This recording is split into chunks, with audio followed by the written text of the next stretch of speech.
You've got to control the beginning and the end of your day with your thinking. And so one of the first things you need to do when you wake up, after you do your stretching, your prayer, your meditation, whatever it is to take a 5-minute window and control your thinking. Whether you after your meditation, your prayer, whatever it is, but you take a 5-minute window and you visually see your goals and dreams. Picture them as videos in your mind. Picture them as you possessing them and see them written down on a sheet of paper. This will begin to control your mind for the day. And then at the very end of the day, what I do, one of the last things I do after my prayer, when I'm laying in bed at night, is I read through my goals and my dreams, I picture them, and I allow my RAS, or my subconscious mind, to go to work on them. When I get my sleep, it's going to work on revealing to me, it's playing back the video, believe it or not, of my day in my mind, and it is revealing to me the things that I may have missed in that day that could bring those things into my reality, and it helps me wake up ready to get them as well. So if you'll do that, where you wake up, you go to bed, and when you check your phone, you're going to alter those 9% of your thoughts. We can change the way we think. We change the 9% of our thoughts. We change what we obsess about. We begin to possess them. That thought opens up a new space that didn't exist before, just like that chair you're sitting in, and we'll begin to create those things in our lives. Use these 3 steps to change your thinking, and I know if we stack that up over a day, a week, a month, 3 or 4 years, and a decade, the direction of your life is completely different. You see yourself living like this. What makes Brady want to win a 5th? What makes Jordan... At 39. At 39. What makes Jordan say, okay, I got 4? Like, it's not even a new season. He said, we got to get the 5th one. What makes Serena get 23 and still going? Like, what makes Venus, who was sick and should have been gone, now she's 36 years old, what makes her fight to get to the Australian Open? And I'm telling you, it's not the money, the network. It's not, the vision board. It's, I believe, for those of us who are where we are, it's something within. And you can't go buy that. I can't give it to you. Lewis can't. Like, you've got to go within and find that and pull that stuff out. You got to discipline yourself. I started looking at Mother Teresa, Gandhi, and I was like, yo, bro, Gandhi would go fast from sex, and he was married. He would fast from talking.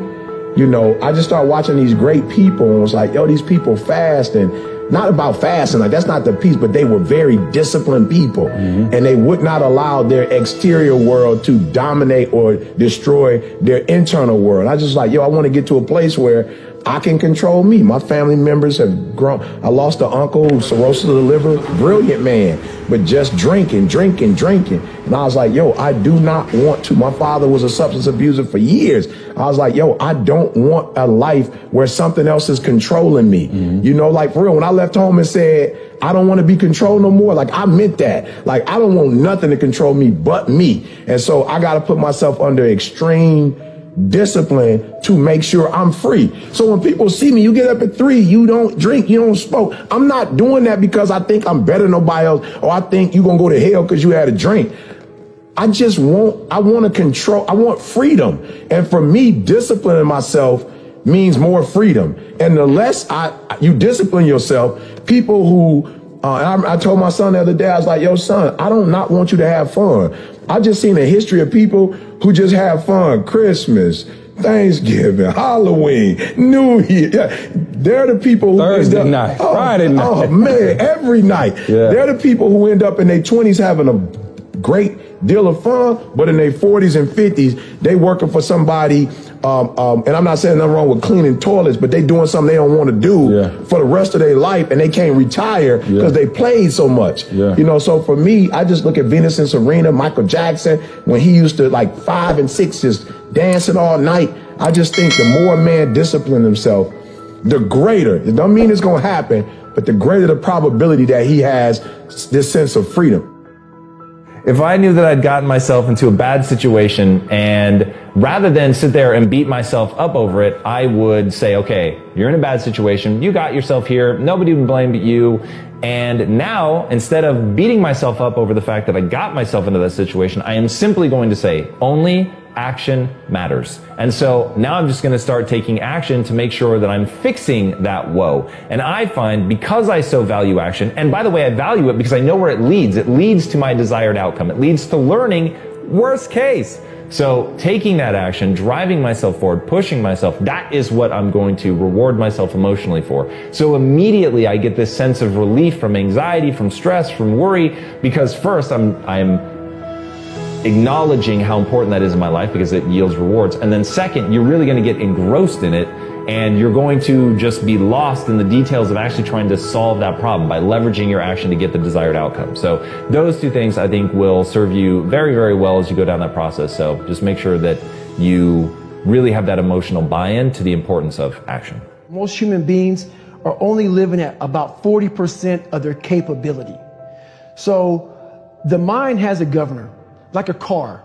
If you're driving a car and the car has a governor on it, the car may say 130 miles an hour, but the governor is set for 91. Once that governor sets in, you get to 91, that car starts doing this. The car wants to go. The car wants to go, but that factory said, we're not going past 91. We have a factory, a nice governor in our brain, and it's a survival mechanism. It protects us from pain and suffering. The second we feel that, our mind says, oh no, this isn't fun. We should back off. We should sit down, find something more comfortable. And there's something about the mind. The mind has the tactical advantage over you at all times. At all times of your life, the mind has a tactical advantage over you. Why is that? It knows what you're afraid of. It knows your insecurities. It knows your deep, dark lies. And it starts to push you away from that. It pushes you in a direction that is comfortable. The mind controls everything. So what I realized was that when I was growing up and I was 300 pounds and I got all fat and I got all insecure, I realized that my mind kept taking me in this direction. When things got uncomfortable for me, when I was facing my insecurities, I was facing my fears, my mind said, oh no, we have a tactical advantage. We just get you, separate you from this feeling over here. Life's all about feelings. We want the happy feeling. We don't want that feeling of this sucks. Why am I here? And you don't have any, so you can't answer those questions, so you leave. I started realizing that if in that moment you can answer those up questions and you are now in charge of your brain versus your brain ruling you, that's where all that stuff comes from. So the 40% rule is all of that. You get to 40%, your brain says, we're done. Let's roll, man. This is starting to get painful. This is uncomfortable. So you sit down. You have to figure out ways, and everybody's different. That's how the book kind of talks about, like we all have these things about, 5 steps to this and 4 steps to this. It's a lot more than that. That's all bullshit. It's a practice that you have to, it's a habit. So if you know that at 40%, I'm feeling pain. At 40%, I'm feeling pain. That's where the 40% rule kicks in. Now it starts. Okay, I'm feeling pain. My mind's saying all this to me. It's saying, get out of here, run, flee. The fight or flight kicks in. Okay, we're done. We're not good enough. It starts telling you all these things. You start to believe it because the mind controls all. This is the time where you have to gain control back of your mind. It's okay. Let me see if I can go 45%. And once you start giving yourself more and more hope and start realizing, okay, the mind starts to be, okay, what are you doing? We're supposed to be going right and you're going left. You start then controlling your mind. Start finding more in yourself. And then it goes from 40% to a lot further than that.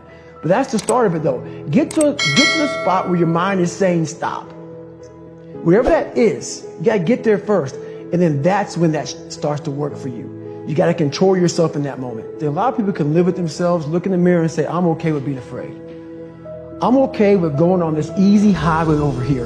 The easy highway has all these signs and directions how to get somewhere. And you have to first be uncomfortable with how you feel about yourself. With that voice that a lot of us like to run away from. We all have it. We all have that voice that say, hey man, you're kind of wimping out right now. You're kind of being a little punk right now. But a lot of us say, okay, that's okay. It's okay to tell these little white lies to ourselves. So we first have to face the real you. The real me is David Goggins. The real me is a guy looking at you right now saying, I don't want to be on this show right now because I used to stutter as a kid. And I'm afraid of that. I'm afraid that here in a second, I'm going to start stammering and stuttering and the whole world is going to know that I have all these issues. But that's when I see right now, okay, Goggins, you got to go on this show. That's Goggins. Goggins is saying, okay, David Goggins, you're a punk. Life made you this way. We can't live like this. We can't live in fear. We can't live in judgment. We can't be afraid of what the people right now are looking at me saying about me. We cannot be afraid of that. That's Goggins. Goggins saying, all of you who don't like me, who don't want to, and that person then comes in. But you have to be David Goggins and say, man, I'm afraid of this. I'm up here. Life made me this way here. I stutter. I have these issues with reading and writing, and I'm fat and I'm insecure. You have to face that in that dark room. In that dark room is who you are. But in that dark room is where you have to create another human being that walks out of that dark room to face who you are. That's the only way you're going to get over all those things. You have to create someone else. Not like you have two different personalities. It is you. But you have to find strength. In that visualization of almost me cracking out Goggins, like almost like that Superman cape, like I'm coming out a different person, a person that doesn't give a f about anything, who doesn't care about being judged, who knows I'm weak, who knows I'm afraid, who says, whatever you think about me, take it, whatever, I'm here. That's Goggins. In the dark room, you face yourself, you realize you want to be better, you realize you don't want to be this weak, insecure person in the world who has all these problems that we all have. We all have. Social media is a great platform to tell you who we want to be, not who we are. Habits and how you stick with them even when you're bored, even when it's not interesting anymore, long after it stopped being fun. The very secret to habits is caring about the thing that habit is meant to lead to. But for real, like really, what do you care about? And for instance, here is a life I pass no judgment on. Man, because if this is what you want and it like you love it and you're filled with fulfillment, it's amazing, great. If you want to sit at home all day and you want to cut your life to the absolute quick financially so that you're living in a tiny hovel with 5 other people, fine. And you're eating Tina's burritos. I don't even know if they still exist. So I could live off of that and you're cool. You boil it down to nothing. You don't have a car, no insurance, nothing. And you accept that my life is going to be shorter than it would otherwise be. And what I'm going to do is I'm going to smoke weed a lot and I'm going to eat bad food a lot. Man, respect. Like if you do it with your eyes wide open and you're loving it and you're having a great time, the only reason that you never hear me talk about that stuff is from my experience, from what I've seen of other people, the only thing that gives the human animal the best feeling, which is to feel good about yourself when you're by yourself, is to do the hard things and to do things that bring fulfillment. And the things that bring fulfillment are often born of momentary suffering, but they allow you to get stronger in order to serve other people. That's it. That's just what I've seen. So I don't think it's better than the alternative that I just described. It's just the only thing that I've seen really lead to that sense of like deep fulfillment. So my thing about the specific part about the good habits are hard to stick with because they're boring, just you've got to attach habits to things you actually really and truly care about. No one can tell you what to care about. You can certainly build that into your life. You can take something that's an interest and build it into something you care deeply about, which I've talked endlessly about, so I won't go into it here, but that is very, very possible. Associate your habits to that thing. Suddenly the habits will be very easy. Don't judge yourself. Live your life the way you want. But respect the realities of neurochemistry.